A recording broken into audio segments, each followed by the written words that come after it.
రోజు పల్నాడు ప్రాంతంలో వ్యవసాయం తీవ్ర సంక్షోభంలో ఉంది. పండించిన పంటకి గిట్టుబాటు ధర లేకుండా రైతు కుదేలవుతున్నాడు, అప్పుల పాలవుతున్నాడు. రేపు ఎటువంటి పరిస్థితులు వస్తాయో గతంలో చంద్రబాబు నాయుడు గారు 2000 సంవత్సరంలో ఉన్నప్పుడు అనేక మంది రైతులు ఆత్మహత్యలు చేసుకునేవాళ్ళు.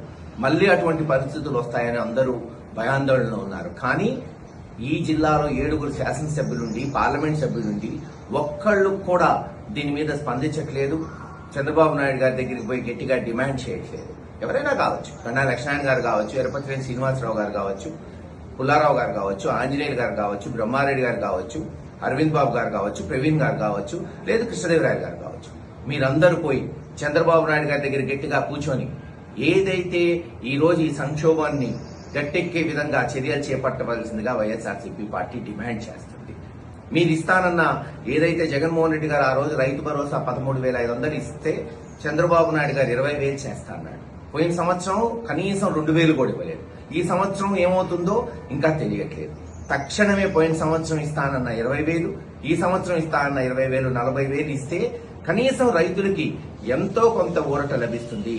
వెంటనే ఆ చర్యలు చేపట్టండి. ఈ రోజు మీరు చూడండి, మిర్చి రేటు ఏదైతే జగన్మోహన్ రెడ్డి గారు ఉన్నప్పుడు 20,000-25,000 అమ్మిందో ఈ రోజున 9,000 కూడా అంతంత మాత్రంగా కొంటున్నారు. కందులు అలాగే పడిపోయినాయి. ఆ రోజు మార్కెట్ ఇంటర్వ్యూని అయి అందరి దగ్గర కొనిపించేవాళ్ళు, కానీ ఈ రోజున అంతంత మాత్రంగా కొనుగోలు చేస్తున్నారు. బీబీటీ 1,800 ఆ రోజు ఉంటే ఈ రోజు 1,300 కొంటున్నారు. ఇలా ఏ పంట తీసుకున్నా గిట్టుబాటు ధర రావట్లేదు. తక్షణమే మీరందరూ కూడా స్పందించి, ఎందుకంటే ఈ ప్రాంతంలో మీరే చెప్తున్నారు 50% ఓట్లు వచ్చినాయని. అంటే పోనీ వైఎస్ఆర్సీపీ రైతులకు చేస్తారా చేయరా తెలియదు, ఎందుకంటే చంద్రబాబు నాయుడు గారు పార్టీలు చూసి పనిచేయమంటున్నాడు. కనీసం 50% ఓట్లు వేసిన తెలుగుదేశం పార్టీకి చెందిన రైతులన్నా కాపాడుకోవాలి కదా. ఈ రోజు ఆ తెలుగుదేశం వాళ్ళని కూడా అడుగుతున్నా, గట్టిగా మీ నాయకుల్ని డిమాండ్ చేయండి. మీరేం కొత్తగా వేరేదేం అడగట్లేదు. ఏదైతే వాళ్ళు మాట ఇచ్చారో ఎలక్షన్ లో 20,000 ఇస్తానని, పోయిన సంవత్సరంది ఈ సంవత్సరంది అంటే 40,000 తక్షణమే ఇచ్చేటట్టు ప్రభుత్వం మీద ఒత్తిడి తీసుకురండి. ఇది మీ బాధ్యత, ఎమ్మెల్యేలు ఎంపీ బాధ్యత. తక్షణమే స్పందించాలి, రైతును కాపాడుకోవాలి. మళ్లీ వ్యవసాయాన్ని రేపు మళ్లీ జూన్ మాసంలో మళ్లీ పెట్టుబడి ఇచ్చేటట్టు బ్యాంకుల ద్వారా రుణాలు ఇప్పించి రైతు కూలిని ఆదుకోవాల్సిందిగా వైఎస్ఆర్సీపీ పార్టీ తరఫున మేము డిమాండ్ చేస్తున్నాం.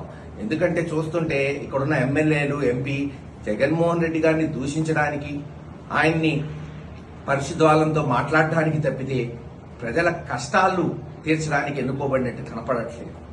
ఒకటే గుర్తుపెట్టుకోండి, ఇక్కడున్న ఎమ్మెల్యేలకి ఎంపీలకి చెప్తున్నారు, ప్రజల కష్టాలు వచ్చినప్పుడు వాళ్ళ కన్నీళ్లు తుడిసిన వాడే నాయకుడు. గతంలో కోవిడ్ వచ్చి తీవ్రమైన సంక్షోభం ప్రపంచం మొత్తంలో, ఆ రోజు కూడా జగన్మోహన్ రెడ్డి గారు ఎక్కడా వెనుకడుగేయలేదు. డబ్బు లేకపోయినా కష్టాలున్నప్పుడే ప్రజలను ఆదుకోవాలని ఆయన ఇచ్చిన మాట, ఇచ్చిన దాని ప్రకారం అన్ని సబ్సిడీలు, రైతు భరోసా కావచ్చు, అమ్మబడి కావచ్చు, ఆసరా కావచ్చు, చేయూత కావచ్చు, అన్ని సక్రమంగా ఆ సంవత్సరం ఇచ్చేటట్టు చేసి ప్రజలను ఆదుకున్నాడు. తక్షణమే చంద్రబాబు నాయుడు గారిని కలిసి ఎమ్మెల్యేలు ఎంపీ 40,000 రైతులకు వచ్చేటట్టు చేయాల్సిందిగా వైఎస్ఆర్సీపీ పార్టీ డిమాండ్ చేస్తుంది.